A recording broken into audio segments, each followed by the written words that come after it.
comme tu le nommais, post-trauma, moi je trouve ça gros, tu sais. On dirait que faut que tu aies été là ce soir-là, ou faut que tu aies perdu quelqu'un, ou comme on disait tout à l'heure aussi au début, que ça me touche pas tant que ça, parce que ça, c'est gros, tu sais. C'est ceux qui ont des gros problèmes, on dirait, là.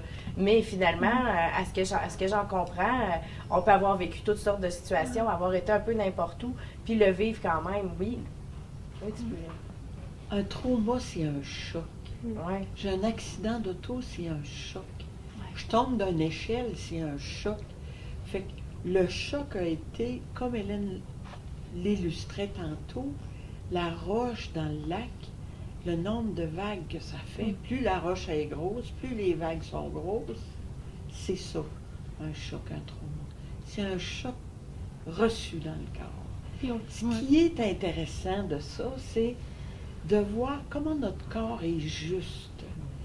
Tant que c'est pas libéré, il va nous donner des signaux pour nous dire Occupe-toi ça. oui. Est-ce que, tu sais, là, un pétard, c'est un pétard, là, mais comment ça se fait que je surréagis? C'est que j'ai encore le son à l'oreille du bruit. Alors, qu'est-ce que je peux faire? C'est, mon corps me dit, youhou, t'as quelque chose à faire. Je dors mal à 1h15, je me réveille le matin. Comment ça se fait? Une fois, 2 fois, 10 fois, plusieurs fois. Le corps le dit. C'est comme ne pas essayer de taire les signaux qu'il me donne, parce que lui, il veut guérir, il veut être mieux, il veut devenir confortable comme j'étais avant. Partir avec mes enfants une fin de semaine sans penser qu'il va arriver quelque chose de gros puis que je ne serai pas là, c'est ça qu'il veut. Il veut se débarrasser de ce qu'il a vécu puis qui traîne comme un gros boulet sur son dos ou qui traîne dans son cœur, dans son ventre. Et c'est ça qui est sain. Quand je m'en occupe, c'est comme un moton en moins. Ouais. Je le libère, je le pleure, selon, je le rage, je le sacre, mais je le sors de mon corps, alors il est en dehors et je m'allège, je guéris.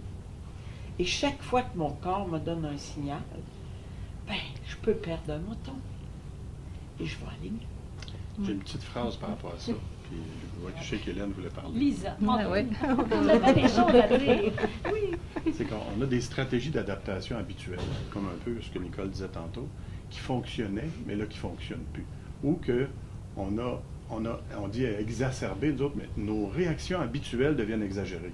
Si je suis plutôt impulsif, je vais le devenir encore plus dans un choc, suite à un choc. Si je suis plutôt isolé, j'ai tendance à me refermer, je risque de me refermer encore plus. Les gens qui s'éclatent plus, on les voit, ceux-là. À la limite, sont moins inquiétants, on peut s'en occuper. Les gens qui s'isolent, des fois, on les perd de vue.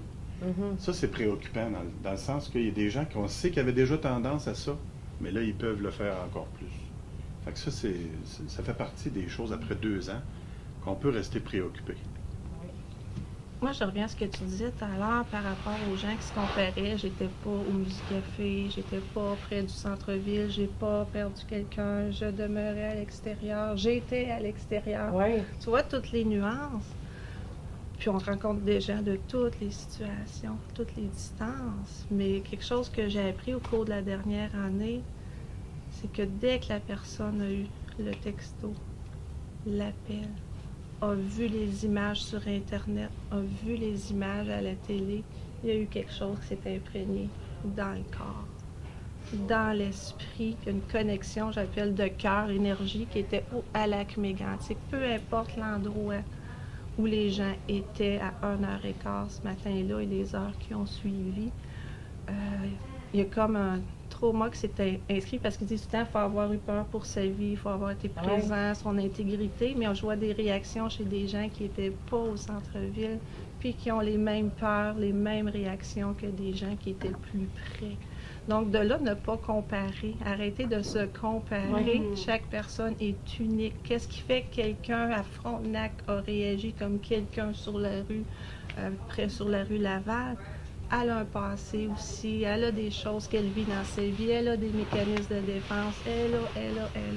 Il y a toute une histoire à chaque personne, tout un vécu qui fait que sa réaction, c'est ouf, sa réaction à elle. Donc, de se dire, j'irai pas consulter, ou moi, ça va mieux, ça va bien, il y en a des pires, c'est comme un langage normal de se dire ça. On est habitué de se comparer en tant que société, mais dans cette situation-là, de revenir à mon malaise ici, il est unique, puis il est réel, peu importe où j'étais cette nuit-là. Puis j'ai le droit de m'en occuper. J'ai le droit de m'en occuper, et j'ai le droit d'avoir de la peine, et j'ai le droit de vivre ce que je vis là, et je suis normalisé ce qui était anormal.